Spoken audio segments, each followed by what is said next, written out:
This past month, we've gotten quite a few announcements for anime coming out in 2021. Aside from January looking to be one of the most stacked months that I've seen in a while, there's also been quite a few new releases from the Netflix side. So let's take a look at all the new anime announcements and previews from the past month or so.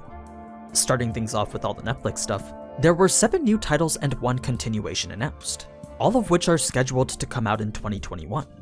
For the ones we just have visuals for, there's Vampire in the Garden by Studio Wit, Godzilla Singular Point by Studio Bones, The Way of the House Husband by JC Staff, and finally Yasuke, out of which I think Vampire in the Garden and Yasuke seem to be the most promising. Now, as for the trailers, we got a first look into the action-filled death game High-Rise Invasion. As the name itself implies, the arena for this game is the connected rooftops of multiple different skyscrapers, and it's here that our protagonist finds herself hunted by multiple different masked killers. So it's pretty much a story centering around this schoolgirl's struggle to survive. Next up, we have Eden, a 4-episode sci-fi fantasy that takes place in a futuristic world where humans are thought to be extinct. The only things that remain are the robots that have been entrusted to keep society going. But that all changes when 2 robots encounter a human baby that's been kept in stasis. So they decide to awaken this girl and raise her in secret outside their city known as Eden. Then, the last new series from Netflix is the adaptation of the manga Spriggan. This is more of a military-based series with a lot of international conflict.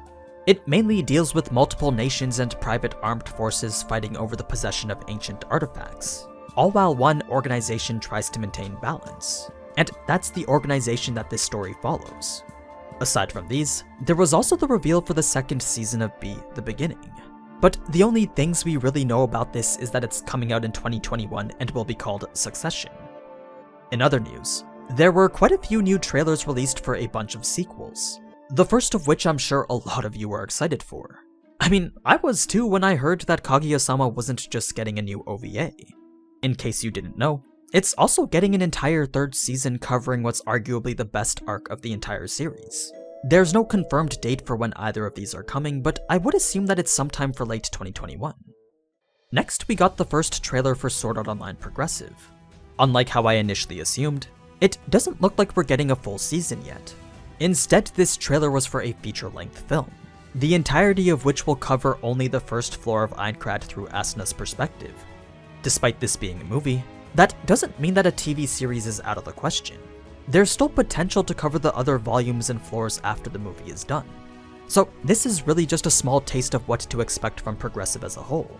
Hopefully it's after this movie that they'll announce some sort of continuation.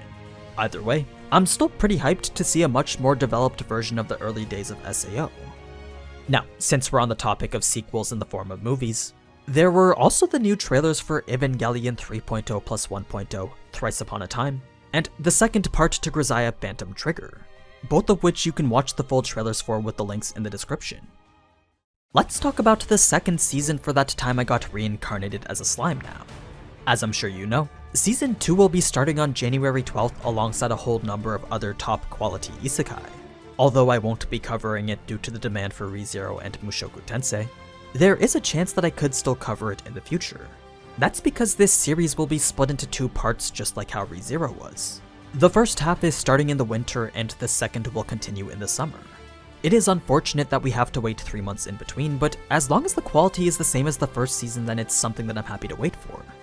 Anyway, we recently got a new trailer showcasing a lot of what to expect from part 1. As you'd expect, it'll continue right from where we left off at the end of episode 23, which for reference was when Rimuru was on his way back from his travels to the different kingdoms. It serves as the transition point into the Demon Lord Awakening arc from the novels. But contrary to what the name implies, this arc will actually deal a lot more with new rivaling kingdoms, some of which we've only ever heard of mentioned by name in the earlier episodes, but each of which will have their own run-ins with Rimuru's Nation of Tempest. So there's definitely going to be a lot more action and politics to come from Season 2. Stuff that, if you're a fan of Overlord, you definitely don't want to miss out on. The last newly revealed sequel was for the full adaptation of Muv Luv Alternative. Although there's been a few side stories and spin-offs to the Muv Luv universe, I do believe that this is a full adaptation of the entire parent story from the visual novel, and it's scheduled to come out in October of next year. Now, some other new trailers that I thought you'd be interested in was the one for I've been killing slimes for 300 years and maxed out my level. It's a classic isekai involving our protagonist dying from overwork and reincarnating into a new world of magic and fantasy. Except here she's been reincarnated as an immortal witch who now just kills slimes for money. Although those slimes don't give a lot of experience points, they have been going towards stacking her stats for the past few hundred years. It's an unintended side effect of having chosen this path to live by. So, in order to keep living life as easily as she does now, she chooses to hide her strong abilities from everyone else out of the fear that she'll have to work hard. So, it's another one of those comedic isekai where the main character is super overpowered but doesn't try to be. And it's set to come out in spring of 2021. The next new trailer is for the adaptation of the light novel Tsukimichi, Moonlit Fantasy. It's yet another isekai that follows one of the main outlines for the genre. But rather than an overworked employee getting to live a new life, this time we have the typical high school student who's summoned to become a hero. It then takes more of the shield hero approach where our protagonist quickly becomes an outcast.